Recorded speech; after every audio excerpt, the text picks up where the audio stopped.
Sambal Balado. Indonesian crispy crunchy beef. A main dish from Indonesia. You will need 8 ingredients.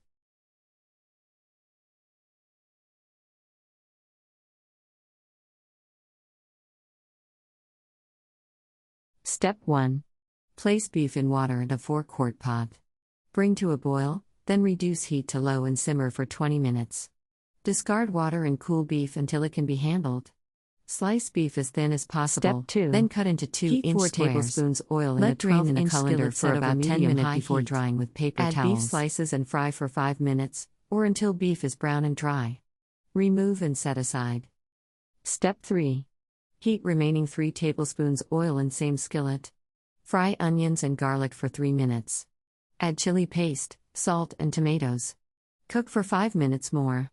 Add beef and stir-fry for 5 minutes to Serve coat immediately slices with and rice distribute to reduce flavors, spiciness, and a cucumber/vinegar salad.